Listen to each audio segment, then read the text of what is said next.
pagkasakaling namamalikmata lang. Ba't nababahala? Di ba't ako'y mag-isa?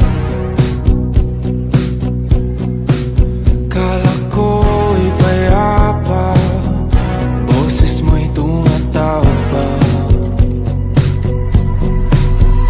Tinaon naman na ang lahat, tinapan naman na king sugat. Ngunit ba't ba di ito pa rin? Hirap na kong intindihin. Tanging panalangin, lubayan na sana.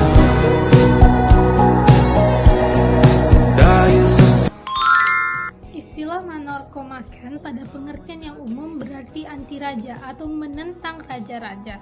Nah, namun pengertian yang tadi itu sesungguhnya itu kurang tepat, sebab ajaran dari para ahli pemikir tentang negara dan hukum yang dimasukkan ke dalam golongan kaum Monarkomaken itu sama sekali tidak anti atau melawan kebijakan dari raja-raja, bahkan tidak anti atau melawan sistem absolutisme pada umumnya.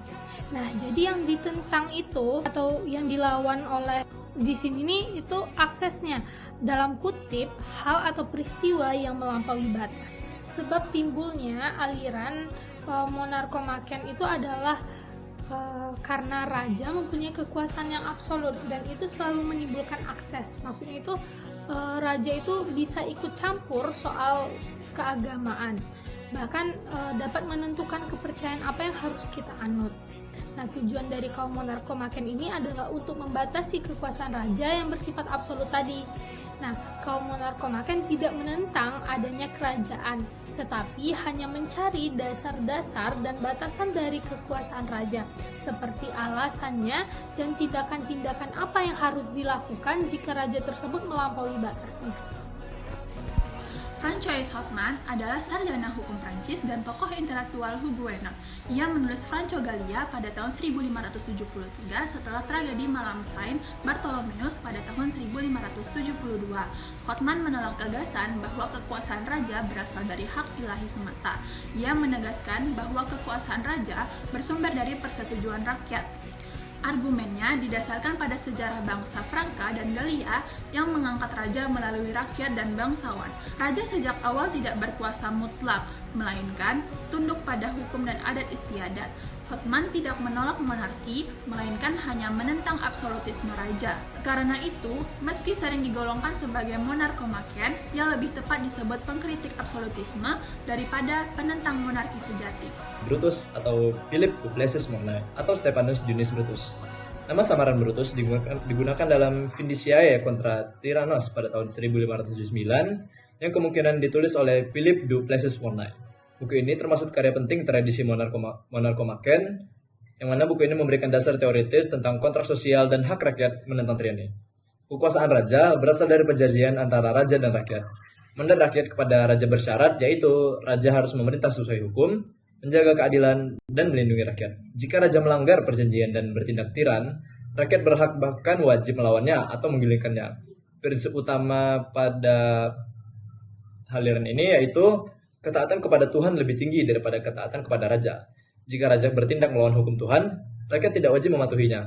Pemikiran ini menolak doktrin teokratis tentang hak ilahi raja.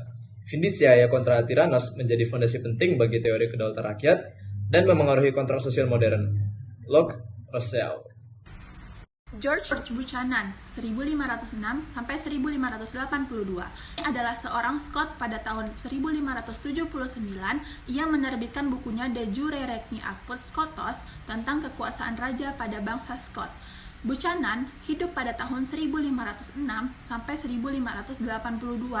Ia adalah seorang pendidik, antara lain ia mendidik James yang kemudian menjadi raja di Skotlandia dan Inggris. Buchanan adalah seorang humanis. Pertama-tama, ia mencari perbedaan antara raja dengan tiran. Raja itu adalah orang yang memegang pemerintahan, yang memperoleh kekuasaannya itu dengan bantuan rakyat, dan yang melaksanakan pemerintahannya atas dasar keadilan. Jika tidak demikian, ia adalah seorang tiran, dan ia boleh dibunuh tanpa hukuman. Juan de Mariana. Ia adalah seorang sarjana dari Spanyol. Pada tahun 1599, ia menerbitkan buku berjudul De Rege als Regis Institutio tentang hak raja dan kedudukannya. Buku ini khusus ditujukan sebagai pegangan dari Raja Philip III yang memerintah di Spanyol. Ajarannya banyak persamaannya dengan ajaran Buchanan, terutama mengenai batas-batas kekuasaan raja dan pembunuhan terhadap tiran. Banyak pula persamaannya dengan ajaran Niccolo Machiavelli, cuma sifatnya agak samar-samar. Sedang semangat daripada seluruh bukunya menyatakan bahwa negara itu sebagai suatu masyarakat lebih rendah kedudukannya daripada gereja dan tidak ada sangkut pautnya sama sekali dengan kesusilaan. Jenis teori yang dikemukakan John Milton ini adalah teori kontrak sosial. John Milton mendukung gagasan bahwa negara terbentuk melalui suatu kontrak sosial antara rakyat dan pemerintah. Artinya, kekuasaan itu tidak berasal langsung dari Tuhan kepada raja. Namun, kekuasaan berasal dari rakyat yang secara sukarela menyerahkan sebagian haknya kepada pemerintah demi keamanan dan ketertiban. Pemerintah bertugas melayani rakyat, bukan menguasai mereka. Bila pemerintah atau raja melanggar kepercayaan rakyat, maka rakyat berhak menggulingkan atau menghukum penguasa-penguasa tersebut. Francisco Suarez. Ia juga seorang kontroversial. Ia seorang sarjana Spanyol yang hidup pada tahun 1548 sampai 1617.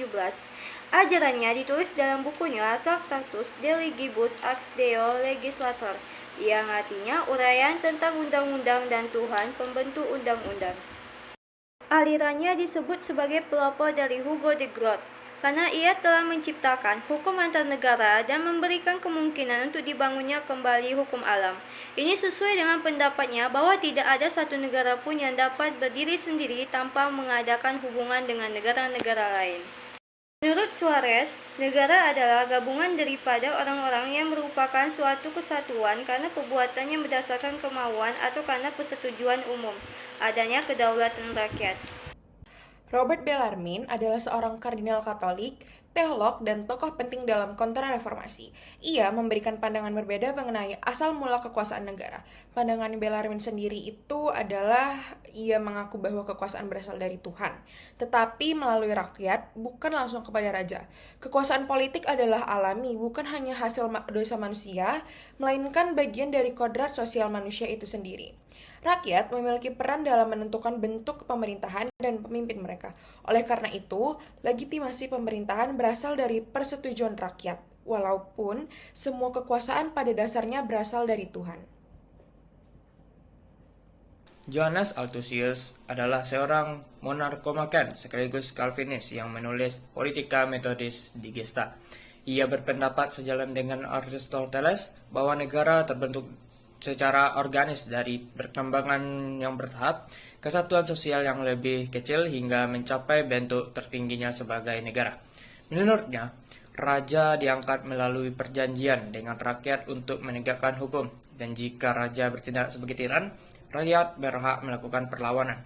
Pandangan Calvinisnya tampak dalam gagasannya bahwa negara tidak hanya mengurus kepentingan jasmani, tetapi juga rohani, agama, moral, dan pendidikan. Althusius menegaskan bahwa bentuk negara hanyalah kedaulatan rakyat, sementara bentuk pemerintahnya bisa beragam, yaitu monarki, aristokrasi, atau demokrasi, tetapi selalu bercorak campuran dan tidak pernah murni. Nah, itulah materi dari saya. Sekian, terima kasih.